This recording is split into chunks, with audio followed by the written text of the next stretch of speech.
Madame, Monsieur, bonsoir. Dans l'actualité de ce jeudi 19 septembre 2013, Mohamed Bennour déclare que la feuille de route des 4 organisations nationales est une bonne base pour reprendre le dialogue. Menace sur la survie de Radio Kalima. 11 juges révoqués par l'ex-ministre de la Justice Nourdine Lebhiri reprendront bientôt du service. Et à l'étranger, les Russes déçus du parti pris des inspecteurs de l'ONU qui ont enquêté sur une attaque chimique en Syrie. Le porte-parole d'Etakatel Mohamed Bennour a déclaré hier, mercredi, à l'agence TAP que la feuille de route présentée par les organisations parrainant le dialogue national pour sortir de la crise actuelle traduit une volonté sans faille pour rapprocher les points de vue entre les différents partis politiques et constitue une bonne base pour entamer un dialogue en début de semaine prochaine. Le gouverneur de la Banque centrale tunisienne, Chedli Ayali, a déclaré au journal El Sharq El Awsat que la politique d'austérité s'impose pour au moins 2 ans pour pouvoir dépasser la crise. Ayali a également souligné que l'État sera dans l'incapacité de verser les salaires des fonctionnaires dans un avenir très proche, ajoutant que la Tunisie pourrait atteindre une situation catastrophique d'ici fin 2013. Concernant l'inflation, Ayali a assuré que la Tunisie affiche un taux de 6%, ce qui est le pire taux connu par la Tunisie depuis les années 1970. Selon la journaliste à Radio Kalima Amina Ziadi, l'administration de la radio aurait porté le dossier de l'établissement devant la justice, ce après la grève ouverte entamée par les journalistes et techniciens de la radio qui n'ont pas perçu leur salaire depuis le mois de juillet 2013. Elle a par ailleurs expliqué que cette démarche pourrait être annonciatrice de la fin de la radio. Le courant de l'amour, El Mahabba, s'est dit favorable à participer au dialogue national de sortie de crise initié par le Quartet. De sa part, le bureau national du parti L'Initiative, El Moubedra, a expliqué son acceptation de l'initiative du Quartet et a appelé les composantes de la scène politique à répondre positivement à cette initiative. 11 juges révoqués pendant le mandat de l'ex-ministre de la Justice Nourdine Lebhiri devront bientôt prêter serment devant le bâtonnier de l'ordre des avocats, Fadel Mahfouz, et le premier président de la Cour d'appel, et ce après que l'un des arrondissements civils auprès de la Cour d'appel a décidé de les réintégrer.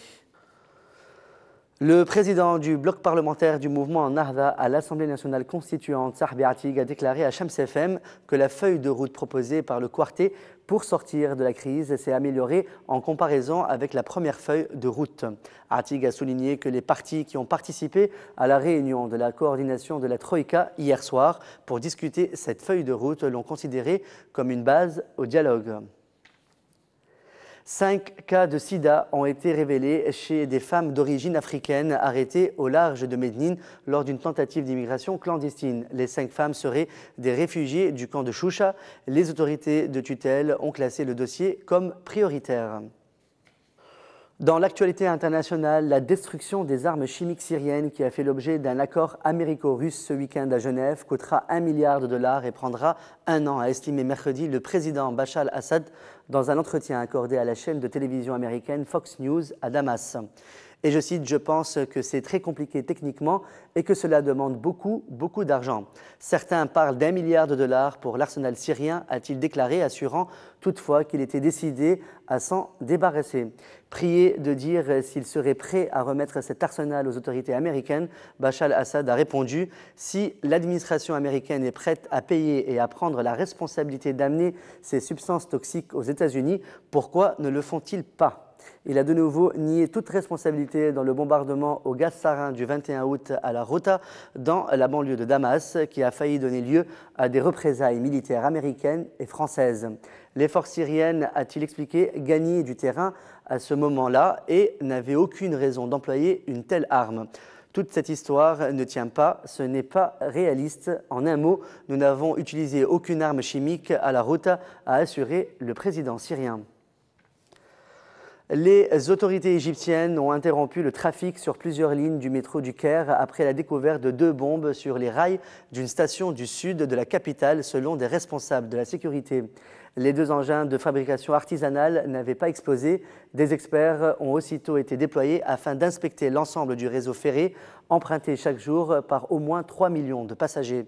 Les attaques se sont multipliées au Caire, un attentat ayant même visé le convoi du ministre de l'Intérieur le 5 septembre depuis la destitution et l'arrestation du président islamiste Mohamed Morsi par l'armée et la violente répression de ses partisans qui a suivi.